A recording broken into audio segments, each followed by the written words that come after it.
The following content is provided under a Creative Commons license. Your support will help MIT OpenCourseware continue to offer high-quality educational resources for free. To make a donation or view additional materials from hundreds of MIT courses, visit MIT OpenCourseware at ocw.mit.edu.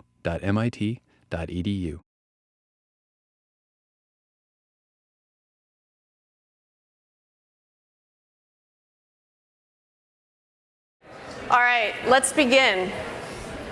So as I mentioned before, this lecture will be recorded for OCW. So again, in future lectures, if you don't want to have the back of your head show up, just don't sit in this front area here.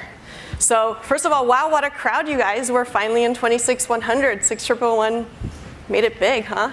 So good afternoon and welcome to the very first class of 6111 and also 600 this semester. So my name is Anna Bell, first name Anna, last name Bell. I'm a lecturer in the ECS department. And I'll be giving some of the lectures for today, along with later on in the term, Professor Eric Grimson, who's sitting right down there, will be giving some of the lectures as well. Okay, so today we're going to go over some just basic admin trivia, a little bit of course information. And then we're going to talk a little bit about what is computation. So we'll discuss at a very high level what computers do, just to make sure we're all on the same page. And then we're going to dive right into Python basics. We're going to talk a little bit about mathematical operations you can do with Python.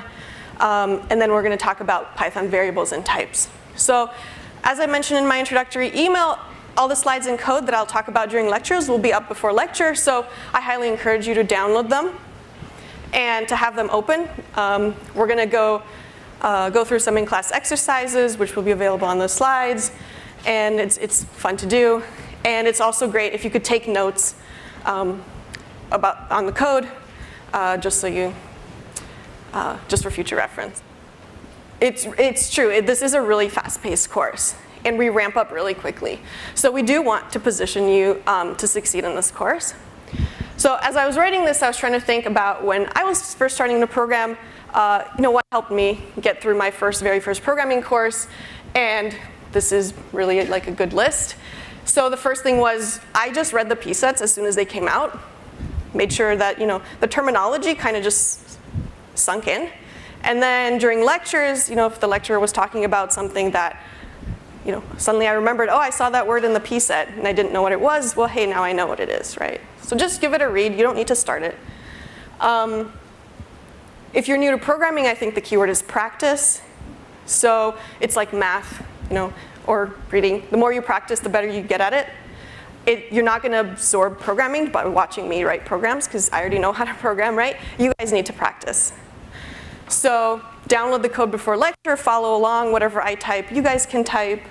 And I think also one of the big things is if you're new to programming, you're kind of afraid that you're going to break your computer, right? And you can't really do that just by running Anaconda and typing in some commands. So don't be afraid to just type some stuff in and see what it does. Worst case, you just restart the computer, right? So yeah. So that's probably the big thing right there. I should probably highlighted it, but don't be afraid.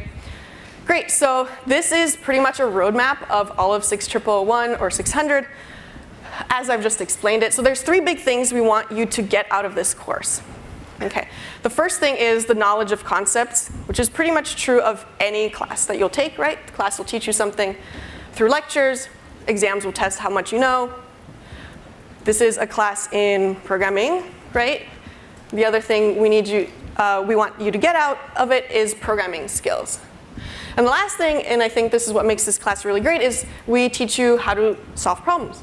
And we do that through the P-sets. So that's really how I feel the roadmap of this course looks like.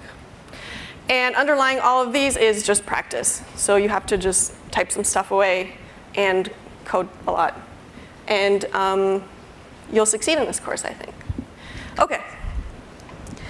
So what are the things we're going to learn in this class? I feel like the things we're going to learn in this class can be divided into basically three different sections. So the first one is related to these first two items here. So it's really about learning how to program. So learning how to program is, part of it is figuring out what what objects to create. You'll learn about these later. How do you represent knowledge with data structures? That's sort of the broad term for that. And then as you're writing programs, you need to, programs aren't just linear. Sometimes programs jump around, they make decisions. There's some control flow to programs. So that's what the second line is going to be about. The second big part of this course is a little bit more abstract. And it deals with how do you write good code, good style, code that's readable. So when you write code, you want to write it such that you're in a big company, other people will read it, other people will use it. So it has to be readable and understandable by others. So to that end, you need to write code that's well organized, modular, easy to understand, right? And not only that, not only will your code be read by other people, but next year, maybe, you'll take another course and you'll want to look back at some of the problem sets you wrote in this class. You kind of want to be able to reread your code, right? If it's a big mess, you might not be able to understand or re-understand what you were doing. So writing readable code and organizing code is also a big part. And the last section is going to deal with, so the first two are actually part of the programming in Introduction to Programming and Computer Science in Python. And the last one deals deals mostly with the computer science part in Introduction to Programming and Computer Science in Python. So we're going to talk about, once you've learned how to write programs in Python, how do you compare programs in Python? How do you know that one program is better than the other? Right? How do you know that one program is more efficient than the other? How do you know that one algorithm is better than the other? So that's what we're going to talk about in the last part of the course. Okay, so that's all for the sort of administrative part of the course. So let's start by talking at a high level, what does a computer do? So fundamentally, it does two things. One, performs calculation, and it performs a lot of calculations, right? Computers these days are really, really fast. 1 billion calculations per second is probably not far off. It performs these calculations and it has to store them somewhere, right? Stores them in computer memory. So a computer also has to remember results. And these days, it's not uncommon to find computers with hundreds of gigabytes of storage. Okay? So the kinds of calculations that computers do, there are two kinds. So one are calculations that are built into the language. So these are the very low-level types of calculations, things like addition, subtraction, multiplication, and so on. And once you have a language that has these sort of primitive calculation types, you as a programmer can put these types together and then define your own calculations. Okay, and then you create new types of